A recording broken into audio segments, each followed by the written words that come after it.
Bagi teman-teman kita yang bakal join di kelompok siar ini khususnya bagi yang first timer ya, dan yang bakal join sebagai asisten storekeeper supaya memperhatikan peraturan-peraturan di atas kapal, karena peraturan-peraturan di hotel darat atau tempat kita bekerja sebelumnya itu mungkin jauh berbeda dengan peraturan-peraturan yang ada di atas kapal pesiar, karena di kapal itu super ketat peraturannya.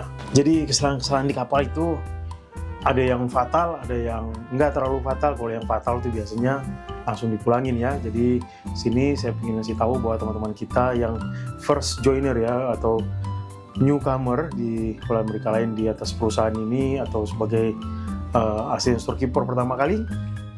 Jadi di storeroom itu agak sedikit berbeda ya. Kenapa sedikit berbeda? Sebenarnya sih kerjaan kita tuh lebih enak lah daripada yang lain. Cuman di sini banyak godaan lah, karena kita nyimpan barang kan, barang-barang semua dari yang berharga sampai yang katakanlah tidak berharga lah, itu semua ada di storeroom. Jadi kalau orang yang pernah kerja di supermarket atau ini, mereka sudah tahu lah prosedur di dalam gudang itu seperti apa.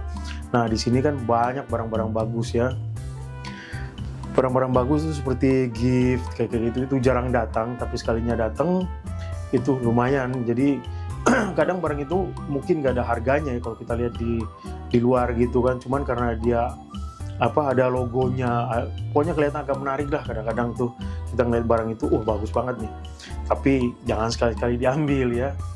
Terus nanti ada kita kan nyimpan minuman, liker, soda ya, ada mie ball, nah itu kita nggak bisa nyentuh. Jadi kalau orang yang sudah pernah bekerja di supermarket, dia udah tahu kalau itu kita nggak bisa ngambil karena itu ada di inventory. Nah bedanya di supermarket darat terus di kapal ini, di gudang kapal, itu bedanya di sini. Kalau mungkin ketangkap di darat mungkin atau barang kurang ya, ketangkap gitu, itu mungkin cuman biasanya sih dipecat kayaknya ya. Cuman kalau misalnya di kapal ya seperti itu, ketangkap barang yang bukan miliknya aja ada di dalam cabin, di dalam cabin kita nih, nggak ada, misalnya itu bukan barang pribadi kita, atau langsung di dismiss, atau itu barang-barang dari storeroom ya, langsung di dismiss. Jadi udah nggak ada ampun lagi. Kalau memang barang-barang itu bukan barang kita, itu langsung otomatis out ya. Jadi buat teman-teman kita yang bakal join, hati-hati ya, itu salah satunya. Karena belum lama ini sih sebenarnya ya, baru jadi kejadian itu, dan kejadian di storeroom itu sudah 2-3 kali ya. Kadang-kadang yang ada barang tamu hilang atau barang gift lah buat tamu, itu kan biasanya datang banyak nih ya, kita ngeluarin sekaligus, atau ada yang ketinggalan di storeroom sebok atau gimana gitu. Nah terus dicari, nah barang itu kebetulan nggak ketemu, mungkin nggak ketemu di storeroom ya. Nah akhirnya cabin search, barang itu juga nggak ada di cabin, tapi yang ditemukan adalah barang lain. Misalnya di cabin kita tuh ada minuman yang tidak dijual di kru bar ya. Minuman apa aja, yang beralkohol tinggi atau yang wine juga bermasalah. Jadi minuman-minuman yang tidak dijual di kru bar juga kalau ada di kamar kita, ini juga mencurigakan ya, karena alkohol itu nggak boleh masuk dari luar. Dari kita beli di darat itu nggak bisa langsung bebas masuk kamar, itu pasti ditahan security, karena kita punya prosedur ya tentang alkohol ya. Jadi memang agak sedikit beda ya tentang peraturan di darat dan peraturan di kapal sih. Biasanya kalau yang fatal kalau udah dibilangin, udah kamu balik kamar, hari ini jangan dulu kerja, itu udah negatif, udah mendingan langsung ngepak. Karena kalau kejadian seperti itu biasanya langsung sehari 2 hari habis final hearing itu langsung dismiss biasanya ya. Pernah juga anak storeroom nih ya, jadi waktu berapa tahun yang lalu mereka dagang, jadi kerjasama sama orang dapur nih, terus dagang tuh makanan kayak siomay, bakso kayak gitu. Itu juga nggak boleh. Nah kejadiannya itu sampai 4 orang kalau nggak salah, itu langsung didismiss. Jadi di kapal ini memang duit-duit yang side job itu benar-benar menggiurkan, karena kalau kita jual mie aja nih ya, saya juga dulu pernah jualan mie, cuman ya beberapa tahun yang lalu lah, itu waktu saya masih asisten storekeeper lah waktu itu. Itu saya juga jualan mie, cuman ya itu pada saat itu belum terlalu se-strict sekarang. Kalau sekarang ketahuan kita jualan, udah langsung dismiss. Apalagi jualannya ngambil barang company, ya barang perusahaan. Kalau saya dulu sih beli dari luar ya, jadi beli dari luar, mie-nya diseduh di meshroom, terus kita jualin ke kru. Nah kalau sekarang enggak, yang masalahnya waktu orang-orang itu yang dipulangin itu semua barangnya dari barang perusahaan ya. Beda kalau saya dulu kan beli mie goreng apa, terus kita jual gitu di meshroom kan, waktu itu dengan harga $3 mie sama bakso kan.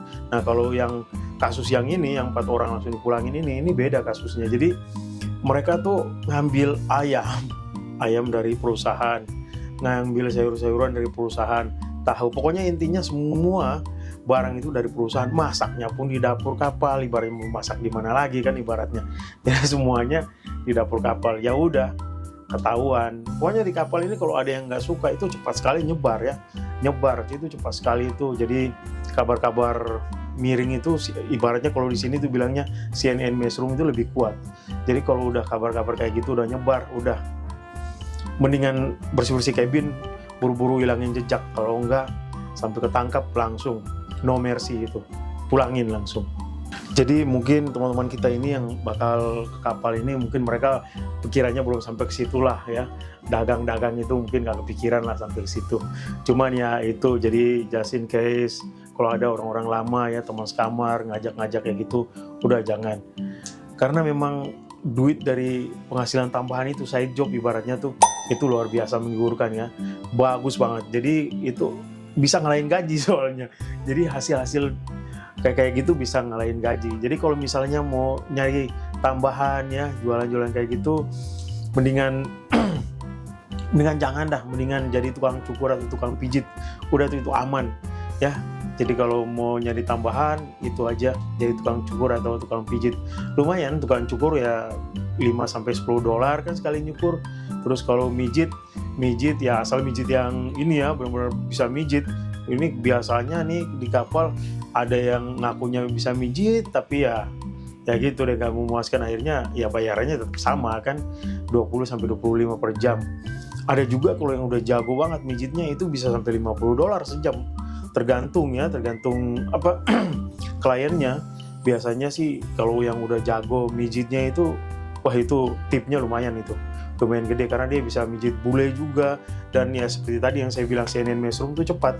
Jadi kalau kita bisa mijit cepat banget ya, nyebar, wah orang ini jago nih, udah tuh pokoknya semalam tuh 2 atau 3 orang itu dapat lah ya. Jadi kalau mau nyari duit tambahan, nyari duit yang benar, jangan ngambil barang perusahaan, karena resikonya ya itu, apalagi kalau kita dipulangin karena cuman masalah-masalah kayak gitu kan.